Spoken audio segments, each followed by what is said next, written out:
Muy buenas noches, amigas y amigos. Bienvenidos una vez más a nuestro programa La Gente Quiere Saber, este espacio que hacemos con mucho cariño todos los domingos y donde pues discutimos y hablamos de distintos temas que estamos seguros son de su interés.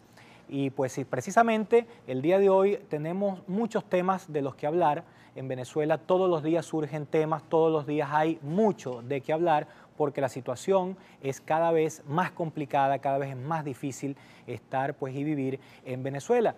Tenemos, por ejemplo, el tema del reciente anuncio de nuevamente la eliminación de 3 ceros, una nueva reconversión monetaria, donde se eliminan 3 ceros, ya se le cambia el nombre a Bolívar Fuerte, ahora es Bolívar Soberano.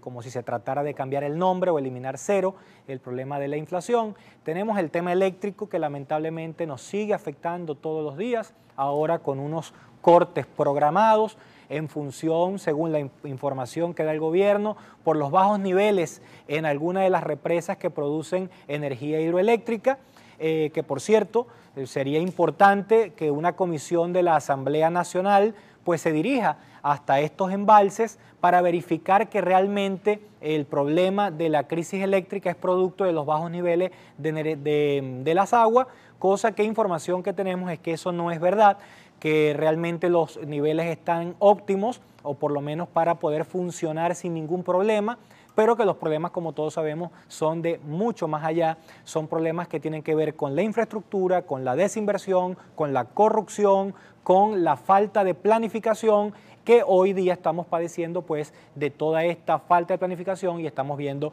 estos cortes eléctricos. Sin embargo, sería interesante que la Asamblea Nacional pues pueda trasladar una comisión a estos embalses para verificar que las condiciones de estos se encuentran en malas condiciones o en niveles óptimos de niveles de agua.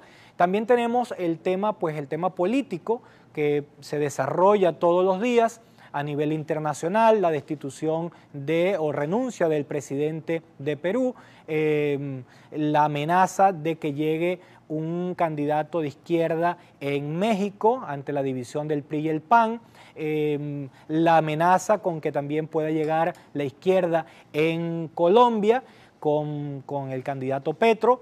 En Brasil, las intenciones de Lula de aspirar nuevamente a la presidencia, pero donde parece que la justicia brasileña va a frenar esta candidatura. En Venezuela, la candidatura de Henry Falcón, candidatura única por parte de lo que se llama la oposición. Tenemos también el anuncio de que varios comercios ya están aceptando el petro o las criptomonedas para hacer transacciones. En fin, hay una serie de temas que vamos a estar tratando el día de hoy y que todos son importantes y que todos nos afectan muchísimo el día a día de los venezolanos. También quiero hacer referencia desde el punto de vista de la oposición a este anuncio que se ha hecho y que ya se presentó en el Zulia de un frente amplio por una Venezuela libre.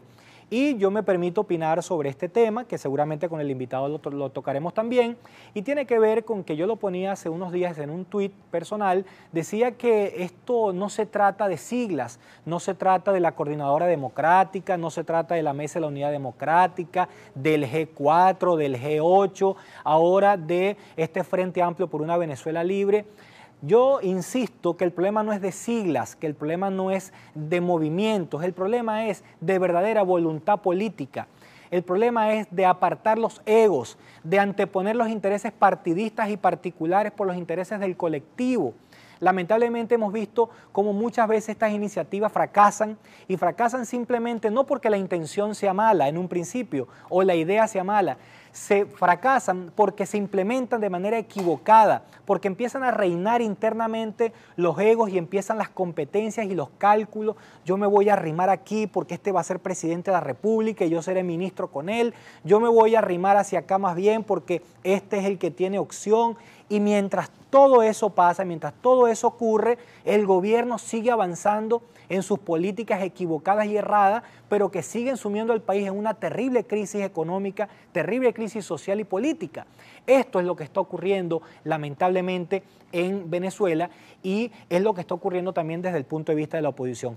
Yo comentaba que muchas veces lamentablemente uno pierde como la esperanza o la fe, no en que las cosas vayan a cambiar en el país, sino en alguna dirigencia política que parece que ha extraviado la brújula y está perdida en el horizonte tratando de encontrar una salida, porque vemos cómo se avanza y se retrocede, se avanza y se retrocede, y no terminamos de darle respuestas a la gente, no terminamos de estar en sintonía con la gente. Este Frente Amplio, que busca aglutinar a todos los sectores de la sociedad, incluyendo sectores disidentes del chavismo, pues tendría un objetivo, y hacemos votos porque tenga éxito, siempre y cuando se fije un objetivo común, se aparten los egos, se antepongan los intereses del país por los intereses partidistas y grupales.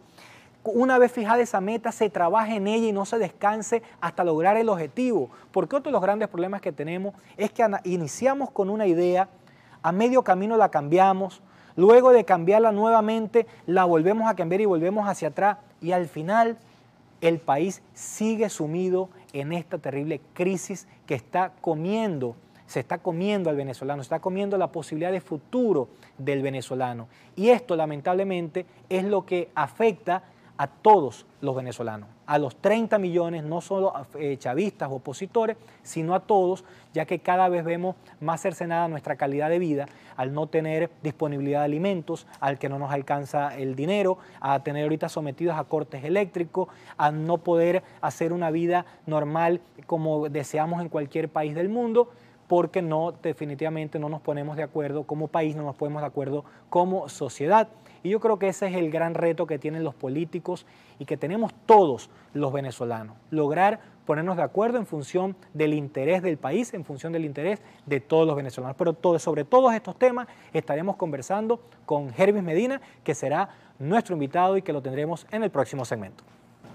Bien amigos, continuamos con nuestro programa La Gente Quiere Saber. Le damos la bienvenida a nuestro querido amigo Hervis Medina, quien es politólogo, criminólogo y comunicólogo. Y abogado. Y abogado, además amigo con quien en las veces que nos hemos cruzado tenemos un interesante intercambio de ideas, coincidimos en bastantes de ellas, y pues hoy te hemos querido invitar al programa, Hervis, para que conversemos un poco sobre todos estos temas que traté de tocar de manera muy sucinta en mi introducción, pero para que profundicemos un poco sobre esto. Bienvenido y gracias por aceptar la invitación. Mira, amigo Lombardi, de verdad saludos a toda la audiencia. Bueno, esta es mi casa, Niños Cantores Televisión. Primero, quiero agradecer a Dios Todopoderoso en esta Semana Mayor, inicio de Semana Mayor, por permitirnos estar acá, porque si no le damos gracias a Dios no podemos iniciar ningún proyecto. Y segundo, felicitar a mi padre espiritual y mi padre intelectual, Gustavo Ocando Yamarte, celebrando los 79 años de edad, y por supuesto a Quique, celebrando sus 59 años de edad. Y bueno, vamos a iniciar. Así es, además fundador de este canal, sí, señor, el padre Ocando Yamarte, y felicitaciones para el padre Gustavo Ocando Yamarte, que Dios le dé mucha vida y mucha salud. Hervis, bueno, escuchaste un poco la introducción, muchos temas que tratar. Primero quiero escuchar tu opinión sobre este anuncio que ha hecho el gobierno de hacer una nueva reconversión monetaria buscando acabar la inflación, cosa que sabemos que es difícil, que eliminando 3 ceros o cambiando el nombre de la moneda, pues se pueda corregir esta gran distorsión que es la inflación. ¿Qué piensas sobre este anuncio del gobierno? Fíjate que analizándolo técnicamente desde las ciencias sociales y hablando de economía, hablando de sociología, porque para emitir opiniones y análisis hay que ser un cientista social, definitivamente, porque estamos cansados de sofistas. Venezuela está abordada de sofistas tanto en el gobierno como en la oposición. En el tema del gobierno, para mí es una torpeza administrativa y una torpeza de decisión ejecutiva quitarle 3 ceros a la moneda, porque con eso es como que tú trates de decir que estás gordo y agarres la correa, te la alas, le haces otro hueco y ahí vas. No estás gordo, estás delgado, la correa es la que está larga. Claro. Entonces, si no se toman medidas serias, políticas, económicas y financieras, no podemos arreglar el asunto de la liquidez monetaria, porque yo lo analizaba en diciembre del 2016 cuando el presidente Nicolás Maduro habló de que el billete de 100 salía de circulación y venía un nuevo cono monetario. Yo le explicaba a la audiencia en el programa que tenía, que por cierto saludo a toda la audiencia que nos está viendo, que eso no es fácil. le informamos, son 8 billones, escuchen bien, 8 billones de billetes que están en el país. La experiencia inmediata fue en el 2007, tuvo un año vacatio, año y 6 meses tardó para cambiar todo el cono monetario que circula en Venezuela. Que costó 40 millones de dólares, se estima. Claro. Entre los bancos, la publicidad, el cambio, todo 40 millones de dólares. Pero cambiar todo ese cono no es en julio, eso es falso. El presidente carece de credibilidad, porque con el show del billete de 100 y lo extendía 20 días y lo extendía, pasó un año y ya va 2018 y sigue vigente el billete de 100 que él mismo había derogado, que había sacado de circulación. Por lo tanto, para mí es una burla más y es una torpeza en materia económica, porque los militares no saben de economía. O sea, al César lo que es el César, a la economía los economistas, las ciencias sociales son los expertos para ello. Y mira, y aquí hay para votar economistas reconocidos en el Zulia, en Caracas, en todos lados, para sencillamente aplicar unas medidas en 90 días, en ajustes económicos, para después salir en un año y medio de la crisis económica que tenemos y financiera. Pero con cambiar el billete no resolvemos nada, al contrario, yo como criminólogo, voy a hablar ahí, la experiencia me dice que hacer estos cambios drásticos a través de la improvisación lo que genera es un margen mayor de criminalidad. ¿Por qué lo digo? Porque el presidente, hablando del nuevo cono monetario en el 2016 y ya en marzo del 2017, el 30% de los billetes nuevos estaban en la frontera colombiana. Entonces hay complicidad en lo interno. Mira, yo he puesto denuncias muy serias sobre casos del Banco Central de Venezuela de cajas de billetes nuevos que pasaron la frontera. Bueno, eso le echaron tierrita, como al igual el caso de los Paradas, que la gente del PSUV lo que me decía, mira, Jerry, pero lo que pasa es que tú eres un quinta columna, tú eres esto, todos los epítetos, pero no tomaban la seriedad de la denuncia. Y la vuelvo a hacer, esto lo que va a generar es una nueva especulación, un nuevo manjar para vender billetes y transitarlo a la frontera colombiana. Sé que no eres economista, pero bueno, todos manejamos un poco todos los temas y en este país nos hemos hecho expertos en muchos temas. ¿Cómo crees tú que realmente, de manera simple, se pueda empezar a resolver el tema económico en Venezuela? Que no sea esta absurda medida, porque yo comparto que es una absurda medida que busca distraer una vez más la atención, que busca ocultar el fracaso económico del gobierno, pero ¿cómo crees tú que pueda realmente un gobierno serio decir vamos a mejorar la economía? ¿Cuáles crees tú que sean unas medidas básicas? Primero, un gobierno serio contrataría a los mejores, sencillamente a los mejores estadistas en ciencias sociales, porque es un grupo integral, ¿no? La primera medida que tienen que tomar es la liberación del control cambiario, porque ese es el origen. Desde el 2003, recuerda que tenemos un control cambiario, que yo no estoy en contra de los controles cambiarios, pero deben ser esporádicos, deben ser temporales. No pueden estar más de 10 años y eficientes. Que tengan su objetivo claro y tengan sus resultados claros. Entonces es liberarlo y que la economía se dinamice. Lo otro, abrir las importaciones, por amor a Dios. Aquí tenemos una economía de puertos, totalmente una paraeconomía. El 93% de las cosas que tú te comes, escucha bien, de lo que está en tu mesa proviene de un delito, proviene del contrabando oficializado por el mismo presidente de la República, porque muchos por ahí dicen que el gobernador Arias Cárdenas permitió eso, pero perdón, la rúbrica principal la tenía el presidente Nicolás Maduro, el ministro de Economía y por supuesto el gobernador del estado Zulia en su momento. Hay quienes se opusieron a esas medidas, otros las aplaudieron. Yo no digo que se tengan que hacer importaciones, sobre todo en el sector médico, hay que traerlas de inmediato, pero señores, hay que traerlas con toda la seriedad del mundo, porque el 90% de los medicamentos que están en la ciudad, todos dicen hecho en Colombia y ninguno, repito nuevamente, ninguno tiene la permisología necesaria para estar acá. Otra de las medidas es sencillamente sincerar a través del aparato productivo, lo poco que queda, auxiliarlo con préstamos extranjeros y dinamizar la economía a través de la construcción de puentes. Mira, aquí en el Zulia me decía un experto, Egno Chávez, que es un sociólogo y sabe de economía, el profesor Machado, en una tertulia que teníamos de cómo buscarle la solución al Zulia, con solamente dinamizar, terminar de construir el puente Nigales, que sería en 2 años, la economía del Zulia florece per se, porque es traer dinero acá y dinamizar todos los bienes y servicios que estarían enmarcados en el norte de ambos lados, ¿no? Del este y el oeste. Y eso dinamizaría inmediatamente la economía y eliminar esa paraeconomía, porque más del 90% de las personas viven de la buhonería. Sí. Entonces, sí, sería todos esos elementos concatenados entre sí para buscar la solución económica. Y en cuanto a lo financiero, mira, Venezuela lo único que necesita son 70.000 millones de dólares para salir de la crisis. Pero yo te digo un dato importante. Hay 340.000 millones de dólares capital golondrina afuera, producto del vicio malvado que es la corrupción. El Estado es deleterio y la sociedad es criminógena. La fórmula perfecta para el eje del mal. Entonces, si tenemos 340.000 millones de dólares, que el gobierno sabe quiénes los tiene, que fue producto de sencillamente los cupos Cadive, de robar, actos de corrupción y más allá, el trasegar combustible fósil, que esa es otra denuncia que se ha venido haciendo, mira, y no la han tomado en cuenta. Los cargueros salen acá de estos puertos del lago de Maracaibo para mar abierto y tienen una parada por allí y trasegan un poco de barriles de petróleo. Bueno, esa paraeconomía está ahí y ese dinero va a dar a cuentas en Europa y en las islas acá. ¿Y por qué no meter presa a esa gente por los actos de corrupción delincuenciales y repatriar todo ese dinero? Con ese dinero sencillamente nos estabilizamos nuevamente. Así es, yo estoy convencido que hay medidas muy sencillas que se pueden tomar.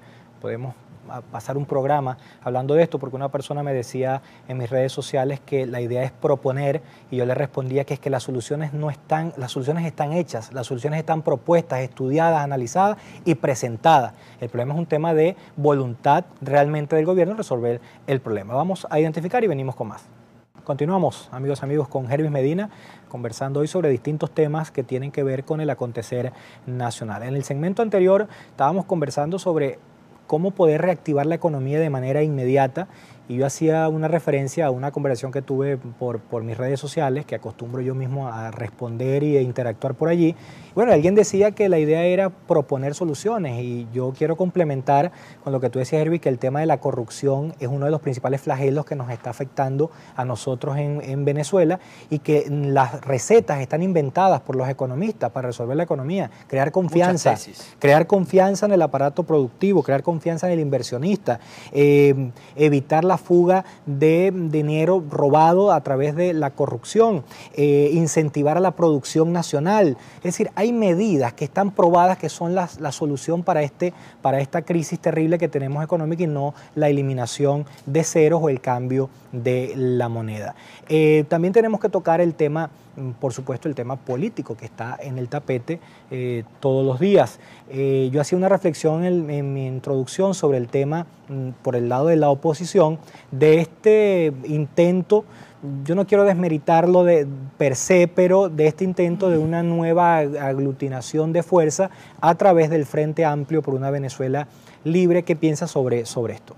Mira, tocando el tema político hay que tener mucha seriedad para analizarlo y para decirlo.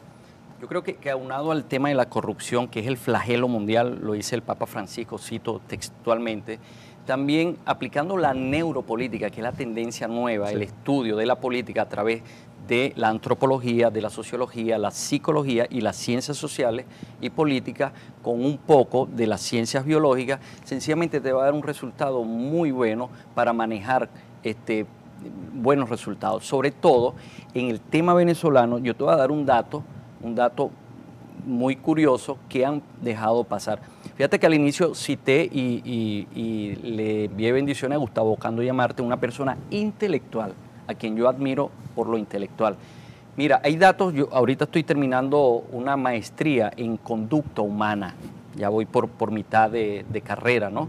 Y el dato curioso de documentos que tengo de la Asociación de Psicología Mundial en la ciudad de Stanford y la Universidad de Harvard, que son instituciones claves para el estudio de toda la ciencia política. Fíjate que hicieron un estudio desde México hasta la Patagonia para ver el nivel de intelectualidad que existe en todo el eje de América. Se dice que por lo menos de 2.500 a 2.800 libros debe leer un ser humano con una edad promedia de 75 años. Fíjate, dato curioso, Suramérica Ale lee 180 libros por persona, por vida, por 75 a 72 años. Venezuela lee 100. Ahí hay otro grave problema. Yo siempre lo he dicho en mi discurso porque yo apuesto a la intelectualidad. Yo quiero un país donde existan como Ángel Lombardi, otro intelectual reconocido, como Jesús Hernández, quien se tuvo que ir de acá a instalarse en Puerto Rico a dar clases de ciencias políticas, porque son intelectuales. Joan Morán, los hermanos Mora, toda esa gente que nos fuimos a Europa por el Instituto Niños Cantores y buscando el hombre nuevo, que sencillamente ya a la edad de 14, 15 años teníamos 180 libros leídos. Yo apuesto a eso porque donde hay intelectualidad, donde hay inteligencia, no hay corrupción, porque se crea el valor de la ética y el valor de la moral, que son los bienes más preciados que tiene el hombre. Entonces, aunado a eso, el estudio dice que Venezuela apenas lee 100 libros, entonces vemos otro origen de los errores de la política venezolana, de la política per se, no estamos hablando de la política en el sentido lato. Entonces, cuando analizamos eso y vemos que lo analizamos en el LOF, que se está aplicando la ignorancia como método científico en Venezuela. Cuando yo escucho eso y lo analizo, me recuerda sencillamente a Sócrates hace exactamente 26 siglos, cuando desnudaba a los sofistas, ¿no? Él se hacía pasar como ignorante, se hacía pasar por tonto y por torpe, pero sencillamente fue descubriendo a los sofistas y fue perfeccionando su intelectualidad. Por eso hablamos en el nivel del universo de que existe una era socrática y una era presocrática, porque allí nació el entendimiento, allí nació el conocimiento científico con Sócrates. ¿Por qué lo cito? Porque en el caso venezolano, el Partido Socialista Unido Venezuela, a quien le envío bastantes saludos, ha sido exitoso, Juan Pablo, ha sido exitoso en ganar elecciones porque ellos sí piensan y ellos son sofistas. Ellos engañan, te crean constructos y preceptos como la caja del CLAP, sencillamente como el cambio del cono monetario. Y pare usted de contar, ahora el tema eléctrico ya no es cuestión de, no quieren asumir de que es una cuestión de infraestructura. Ahora es que los embalses están vacíos, otros dicen que no, pero no dicen la verdad. El gobierno venezolano, a través de Nicolás Maduro, sencillamente no tiene credibilidad, pero sí tiene un valor intrínseco. Tiene 5.900.000 votos seguros. Del otro lado, cuando analizamos ya la política en los dos bandos, porque la política está polarizada, tenemos un sector llamado opositor, que el liderazgo opositor sencillamente es sesgado, juega al escondido y se vive perdiendo, para meterle un poco de jocosidad en esto. Y como diría Ulla Pietre en un momento, sencillamente seguimos siendo una sarta de pendejos porque no se entiende en las ciencias políticas, y te lo digo como fundamento en las reuniones que he asistido. No pude ir a Colombia a una reunión de muchos politólogos por diversas razones, pero me traen el informe de que las ciencias políticas están en alarma con el caso venezolano, porque no entienden cómo existen 20 millones de electores en Venezuela, 6 millones son del chavismo y 14 millones son de la oposición. Repito, son 14 electores de la oposición, pero la fórmula política planteada por el liderazgo rancio de la oposición no consigue la fórmula científica y emocional para convertir esos 14 millones de electores en 14 millones de votos. ¿No está preparada entonces la oposición venezolana? Tal vez, te pregunto, ¿no está preparada la oposición venezolana? Nunca se preparó para enfrentar un gobierno militar, porque este gobierno se sustenta sobre una estructura militar, y mucha gente dice que los políticos venezolanos se formaron en democracia, lucharon en democracia, a menos los, por supuesto, antes de Pérez Jiménez, pero que no están preparados para enfrentarse a esto. Nunca se habían enfrentado a esto y no saben cómo manejarlo. Entonces se hacen todos estos ensayos, pero al final yo creo que estos ensayos a veces tienen buenas iniciativas, pero terminan fallando porque, insisto, hay muchos egos, hay muchos intereses partidistas particulares y muchos cálculos grupales.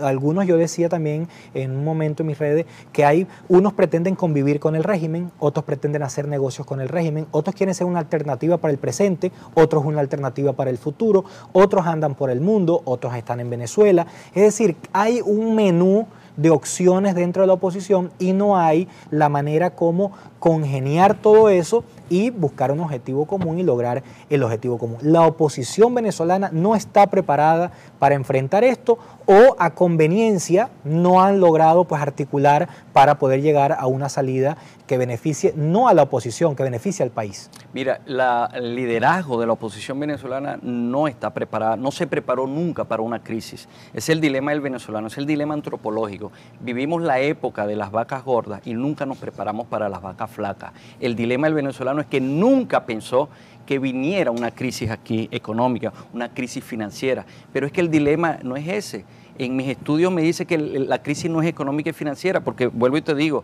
yo te lo resuelvo como presidente de la República en 90 días y después en 1 año y medio. En 90 días, con inversión segura, con 70.000 millones de dólares y listo, resuelto el problema. Es que la crisis es antropológica, fue más allá. La crisis es de valores. Te repito los datos de las escuelas de criminología. El 85% de la población, escuchen bien, es criminógena. Delinque todos los días, y lo peor de este análisis es que delinque y parece su zona de confort. Es decir, él delinque y le dice, no, pero si es que Juan Pablo lo hace, yo lo hago. Total, como hay impunidad, fíjate que apenas hay 6% de castigo a través del sistema judicial, por lo tanto se vuelve reincidente. Es normal agarrar un billete de 100.000 y venderlo por 300.000, pero eso es un delito, pero es normal para la sociedad. Es normal comprar una caja de clap en 25.000 y venderlo en 1.000.000. Es normal para la sociedad, pero es un crimen. Y entonces tenemos ese dilema antropológico. Los dirigentes políticos de oposición ni siquiera han identificado el problema. Si nos vamos a los estudios de pregrado, preparar los objetivos, ni siquiera han hecho eso, porque a nadie, yo como sociedad civil, que tú me has visto, he sido activista social, les he interpelado y le pido, dame tu plan, dame tu programa, dame el proyecto para el camino por el cual nos vas a guiar como líder. Dicen, eso lo hacemos después. O sea, un teorema a Leudomar Santos, como vaya viniendo, vamos viendo. No, señores, Venezuela está cansada de error y ensayo. No podemos tener pendejos de líderes, debemos tener gente que estudie y que sea capaz, los elementos de liderazgo, de orientación, pero con planes y proyectos que sean tangibles y verificables en el tiempo. Eso se llama éxito, lo demás se llama fracaso. Y veo que la oposición, el liderazgo de la oposición venezolana atiende al fracaso. ¿Y sabes por qué? Por un elemento psicológico. Se acostumbró a hacer todo el tiempo, 19 años de oposición, que no quiere salir de la zona de confort, porque ser opositor también da dinero. Vamos a identificar y venimos. Bien, continuamos. Tenemos una oposición extraviada, una oposición con buenas intenciones muchas veces, pero que no logra encontrar un camino, una ruta que definitivamente le dé a los venezolanos la posibilidad de vivir en un mejor país. Eso suena desesperanzador para mucha gente. Dice, bueno, si nosotros tenemos cifrado nuestras esperanzas en la oposición y está ocurriendo esto dentro de la oposición, entonces quiere decir que en Venezuela no vamos a lograr superar esta crisis. ¿Tú crees que la oposición está a tiempo de organizarse, reagruparse, entender lo que la gente de verdad quiere, hacer un plan, ir hacia adelante con objetivos claros y precisos y lograr darle una alternativa al país? ¿Tú crees que todavía la oposición está a tiempo de esto? ¿Esta oposición está a tiempo de esto? Como científico te lo digo que no. O sea, si la meta y el objetivo es el 20 de mayo, no. Porque algo sí tiene el Partido Socialista de Unión de Venezuela y su gobierno, ¿no? Del presidente Nicolás Maduro, a quien le envío saludos y le deseo larga vida, ¿no? Es que ellos son exitosos en hacerlo mal. Ellos son el eje del mal, o sea, ellos son muy buenos haciendo lo malo. En este lado, el liderazgo de la oposición es la torpeza, la inmediatez y la estupidez. Son torpes porque no tienen planes. El Partido Socialista por lo menos tiene planes, objetivos. Ellos, su plan y objetivo es perpetuarse en el poder. Y yo les pregunto, ¿lo han logrado? Claro que sí, tienen 19 años. En la oposición han querido tomar el poder. 2002, un intento de golpe totalmente fallido y no hubo un mea culpa. Las mismas caras estuvieron en la Coordinadora Democrática, me recuerdo, negociando la paz y todos los aspectos democráticos, y después se disolvió. Vino el 2004, referéndum revocatorio. Sale Ramos Ayú a decir, aquí hubo fraude, pero nunca se demostró el fraude. 2010, el mismo actor político que estuvo en la Coordinadora Democrática, 2010, declara en el Universal de que algo se tenía que decir en política, y él cantó fraude y lo cantó. Entonces nunca se demostró. Por lo tanto, el objetivo y la meta del Partido Socialista Unido de Venezuela, que en ese entonces era el Quinta República, lo logró, mantenerse en ese poder. Bueno, comenzaron a venir las elecciones de renovación. Mira, grave en ciencias políticas. Por eso te lo digo, en el concierto internacional de las ciencias políticas ven a Venezuela como patas arriba, como un insecto patas arriba, porque está agonizando, porque no entienden cómo es que 14 millones de opositores no pueden convertirlo en voto. Para mí es que no quieren salir de la oposición, no quieren ser gobierno, porque repito, ser opositor también da dinero. Hay gente que ante ese argumento dice, bueno, pero es que los judíos cuando iban en esos trenes eran miles contra 10 con fusiles y no desarmaban a esos militares. Es decir, mucha gente dice que es que el problema es que podemos ser 14 millones, pero quien tiene la fuerza, quien tiene las armas, quien tiene el poder, quien tiene el dominio, quien tiene el control absoluto es el gobierno, es el Estado, y que no permite ni siquiera que se asome una mediana disidencia, porque inmediatamente lo criminalizan, va preso, bueno, casos hay a montones sobre esto. El régimen, el gobierno ha logrado blindarse, entonces ha sido impenetrable para poder socavar su estabilidad. Es ahorita entonces la presión internacional la que realmente está haciendo tambalear al gobierno. Mira, existe un fenómeno sociológico que se llama la bóveda del miedo. Es sencillamente la bóveda en construcción, es una estructura metálica cuadrada donde lanzas granzón, lanzas concreto, cabilleto, esas cuestiones. El gobierno es así, él establece una bóveda del miedo, deja delinquir a los militares dándole oportunidad, y sencillamente es toda una cadena de mando de corrupción y de órganos delincuenciales. Entonces se crea la bóveda del miedo. Entonces esa bóveda del miedo dice, no, yo no voy a dejar de votar porque entonces me quitan la caja del CLAP o me quitan la pensión por miedo. Entonces el miedo es el mayor movilizador del mundo. Te lo digo yo como coach y conferencista, el miedo es el mayor movilizador del mundo. El 85% de las cosas que hacemos en el mundo es precisamente por miedo. Pero aquí el miedo yo lo excluyo en mi análisis, porque fíjate que en el año 2005 hay un dato interesante que a muchos analistas y a muchos se le pasa. En el 2005 se celebraban las elecciones a diputados a la Asamblea Nacional, a la Asamblea Nacional General, ¿verdad? Y vino este mismo grupo, por eso te decía 2002, 2004, este mismo grupo, y dijo, señores, no vayan porque no hay garantías electorales. Señores, le entregaron el país, tú mismo lo definiste, tienen todo, claro. Se le entregó el país y todos los poderes, los 5 poderes, a uno solo. Fue una torpeza. Esa factura con intereses de mora es la que está pasando el Partido Socialista Unido de Venezuela todavía a la oposición venezolana. Ahora, Herbie, porque para mí es el origen del problema. Pero recientemente fuimos a la Asamblea Nacional, recuperamos un poder, ¿y de qué valió? Cuando los demás poderes neutralizaron a este. Claro, pero el origen, la falla de origen fue el 2005. Recuerda que el 2005, esa Asamblea Nacional, 99% de chavismo, eligió el resto de los 4 poderes. Entonces, ¿cómo lo vas a cambiar después en el 2015 claro, si ya los tenías instalados? Pero claro, en ese momento Chávez tenía toda la popularidad del mundo, todo el poder del mundo. Si hubiese ganado tal vez la Asamblea Nacional, nunca lo vamos a saber porque es el pasado. Si hubiese ganado esa Asamblea Nacional la oposición, ¿hubiese habido algún cambio realmente? En un modelo como este, donde obviamente han demostrado su ambición de poder absoluto y total, claro, además por sí. siempre, porque lo ha dicho recientemente Delcy Rodríguez, jamás entregaremos el poder. Claro que sí, jamás entregaremos el poder. Porque apenas el Partido Socialista Unido de Venezuela comenzó a tomar forma y se instaló bien y creó su cuarto de guerra. El cuarto de guerra son 500 personas que tienen contratadas, que trabajan 24 horas al día y no descansan.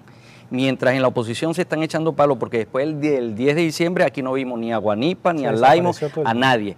La basura hasta acá y nadie fue a reclamar. Los concejales, chicos, la mayoría de los concejales son opositores aquí en Maracaibo, en el municipio de Maracaibo. Nadie salió a manifestar y a exigirle al nuevo alcalde que recogiera la basura y su interpelación en cuanto a la providencia número 2 firmada, ¿no? Yo no vi eso. Entonces, la cuestión no es que son mayorías o somos minorías, es que dejamos que ellos fueran mayoría por complacencia o por una dejación, pues como diríamos en el derecho.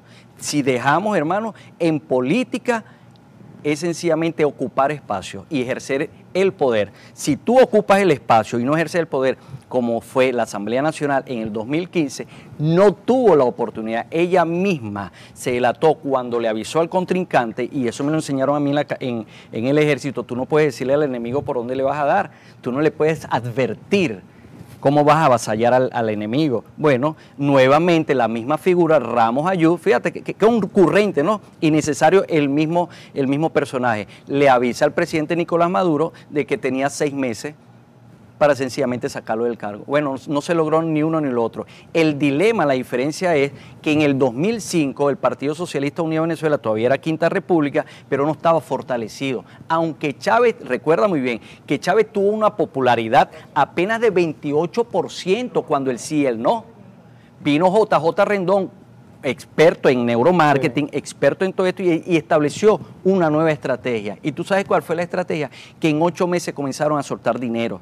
Las misiones. Recuerda que el 2004 fue el eje, desde enero hasta agosto, las misiones. Bueno, esa popularidad la pudo colocar hasta el 40%, pero teníamos la oportunidad, se tenía la oportunidad después en el 2005 y no, sencillamente, no tenía, como no tienen estrategia.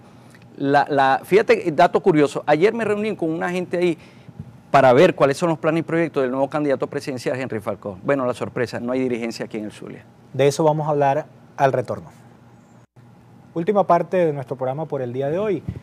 Tenemos que hablar también de la coyuntura, porque eso es una coyuntura electoral, porque yo estoy convencido que la política es mucho más que la coyuntura electoral, pero esto está inmediato. En mayo está prevista una elección presidencial. ¿Qué opinas de la candidatura de Henry Falcón? Mira, desde el punto de vista de las ciencias políticas, Henry Falcón es la esperanza. Recuerda, el inconsciente colectivo venezolano ahorita está lleno de desesperanza y de miedo. O sea, 2 factores psicológicos. Recordemos y le informamos a quienes no saben, porque ese es un dato curioso. Fíjate que los partidos políticos, su dirigencia, no le enseñan al pueblo cómo se manejan las elecciones. Por miedo será. Las elecciones se manejan 85% emocional. Existen 3 cerebros aquí en la cabeza. El cerebro cortex, que es pequeñito, 15%. Esa es la inteligencia. El resto, el 85%, es meramente emocional. Y las campañas electorales es 85% emoción. ¿Ves? Te convencen a través de una buena imagen, buenas estrategias de marketing electoral y marketing político. El dilema es que el Partido Socialista de Venezuela tiene ese cuarto de guerra las 24 horas del día trabajando. El dilema de la oposición es no. Y ya ellos sabían, mira, desde que se eligió al presidente Nicolás Maduro en el 2013, se sabía que para este año venían elecciones, ¿vale? Entonces se tuvo que haber preparado a 1 o 2 personas per se como candidatos presidenciales. Se desgastaron por allí. El dilema es que de las ciencias sociales, Henry Falcón es la persona idónea, repito, desde las ciencias sociales. No es el análisis de Hervis Medina, es el análisis desde la politología, desde la ciencia. ¿Por qué? Porque él reúne en el inconsciente colectivo cambio. En el sector chavista hay un porcentaje importante que ronda casi el 30% que quiere un cambio de presidente, no quieren a Nicolás Maduro Moro, pero ven en Henry Falcón como el chavista primigenio, pero que ofrece un cambio en lo económico y en lo social. Entonces, por ahí tienes un dato muy importante. En el sector opositor no es muy buen visto, pero hay un porcentaje que dice sencillamente a los políticos la política. Por ahí hay otro candidato, el señor Bertucci, que le digo, siga en lo suyo, al César lo que es el César y a Dios lo que es Dios, porque declaraciones de hablar de lo sobrenatural en este terreno, mire, estamos en la Semana Mayor y todo, yo creo, yo soy católico, practicante, yo creo, la fe y todo, pero señores, si no salimos a votar, señor, si usted no tiene 180,000 personas para cubrir las mesas electorales, usted no gana las elecciones. Porque las elecciones es un elemento científico también. Tú te lanzas una candidatura y yo soy tu asesor y te digo, mira, pero tienes 180,000 personas para manejar las mesas electorales. Claro. Ahora, Herbie, el análisis lo estás haciendo en función, pareciera, de una situación normal, en una democracia normal, en un país normal, donde hay 2 opciones o 3 opciones, la gente va a un proceso electoral, decide cuál es la mejor opción, por emoción, por empatía, por lo que sea, va y vota y sale electo presidente de la República y gobierna por el periodo que le toca. Pero lamentablemente hemos visto que en Venezuela esto no es lo que está ocurriendo y que lo que ha dicho, primero que nada, el gobierno, por boca de muchos de sus personeros, de que no habrá manera de que ellos entreguen el poder jamás. Número 2, cuando Capriles era candidato, iban en unidad todos los partidos políticos. En esta oportunidad, Henry Falcón no cuenta con el apoyo de la unidad. En tercer lugar, por primera vez en la historia reciente de Venezuela, el concierto internacional ha fijado una posición sobre Venezuela. Estados Unidos, Canadá, el grupo de Perú, de Lima, la Comunidad Europea han dicho nada que venga de ese proceso electoral será reconocido por nosotros. Entonces sale la candidatura de Henry Falcón, una candidatura para muchos construida desde el gobierno. Yo no me atrevo a hacer esos señalamientos porque cualquiera puede opinar lo que quiera, estamos para opinar, pero hay gente que señala que es construida desde el gobierno. ¿Para qué? Para darle una legitimidad de la que carece el gobierno. Si el gobierno va solo a un proceso electoral sin contrincante o con un contrincante absolutamente desconocido, pues no tiene ningún tipo de legitimidad. Al Henry Falcón salir a la palestra pública, pues le está dando la oportunidad al gobierno de decir: yo competí contra este que fue opositor a mí durante muchísimo tiempo, fue gobernador de Lara, lo derroté en la gobernación y ahora lo derroté en la presidencia. Entonces crea suspicacia y además de eso la intención de voto de mucha gente en este momento es de no participar. Entonces, ¿cómo lograr convencer a la gente de que Henry Falcón realmente es una alternativa para el cambio de gobierno en Venezuela? Porque si de verdad hubiese posibilidad de un cambio de gobierno, yo creo que muchos estaríamos involucrados en esto, porque todos queremos un cambio de gobierno. Pero cuando tú tienes esas dudas, entonces lamentablemente crea suspicacia esta candidatura. Cuando tú lo dices, todos los estudios de opinión, todas las investigaciones de campo establecen que 14 millones de electores tienen la intención, fíjate, 74% de la población electoral quiere participar en unas elecciones presidenciales, es decir, quiere un cambio. Pero el 82% de ese 74% no quiere seguir con el liderazgo que está ahorita. Es decir, Ramos Ayú, Julio Borges, todos estos señores no los quieren porque sencillamente nos llevaron a esta coyuntura política, ni hablar de las negociaciones, que yo dije, eso va a ser un completo fracaso. Ahí solamente se enriquecieron los vendedores del lobby y todas esas cuestiones, pero no trajo ninguna solución. Las elecciones ya estaban programadas, por amor a Cristo. Se sabía que las elecciones eran para este año, pero tú no debiste haberte quedado dormido hace 5, hace 4 años atrás, debiste haberte preparado. Pero como esta oposición es sencillamente improvisación, solamente se reúne en la materia electoral, pero en lo demás no, entonces vienen los graves problemas y le intentan achacar y adosar ese problema, bien sea al gobierno o al electorado. Al electorado porque no quiere participar. Yo te digo un dato curioso en sociología y en marketing político. La misma oposición es responsable de que esos 14 millones, un gran porcentaje no quiere ir a votar, porque ellos dijeron que el CNE era chimbo, era nulo, pero era el mismo CNE que eligió los 112 diputados, que no había garantías, pero participaron en las elecciones de gobernadores pasadas. Por cierto, el de acá ganó, pero no se juramentó, porque no estudian estrategia, no van más allá de lo que se percibe por la nariz y por los ojos, no. Entonces, tienen que meterle un poco de seriedad, neuromarketing, tienen que estudiar bastante y establecerse. Mira, para mí, y lo del concierto internacional para respondértelo, no creo en el concierto internacional. Los Marines de Estados Unidos no van a invadir a Venezuela. El concierto internacional, si quiere resolver los problemas del mundo, lo hubiesen resuelto. Por ahí anda el Dalai Lama, que desde hace 60 años lo sacaron de su tierra y no han resuelto nada. Ahora, el gobierno dice, acepta que por primera vez la presión internacional los está afectando, porque no se trata de los marines, se trata de que económicamente los están asfixiando. No, claro, ellos están haciendo un análisis en lo económico, que le están cercando y por eso sale la figura del Petro, después sale Donald Trump con otras medidas y cuestiones. Eso está bien ahí, pero lo que yo me refiero a ese concierto internacional, fíjate que Francia condenó las elecciones pasadas y la Asamblea Nacional Constituyente, perro caliente entre comillas, y eso es mío. ¿Por qué? ¿Por qué digo esto? Hubo un concierto de países que dijeron que no iban a reconocer, pero reconocieron a Delcy Rodríguez. Recuérdate que el canciller francés fue el que hizo la unión en Dominicana y hay un reconocimiento tácito. Entonces, lo que yo entiendo de la participación un reconocimiento del concierto, entre gobierno y oposición. Exacto, no, pero un reconocimiento pero no como tácito, presidente de la Asamblea Nacional. no, ok, pero recuérdate que la señora Delcy Rodríguez va en calidad de presidenta de la Asamblea Nacional Constituyente. Hervis, creo que nos va a faltar otro programa porque el señor Quique nos está haciendo seña de que tenemos que despedir. Muchísimas gracias. Queda mucho tema por discutir. Esto es un tema de verdad apasionante que además le interesa mucho a los que nos escuchan. Muchas gracias por haber venido. Gracias a ti.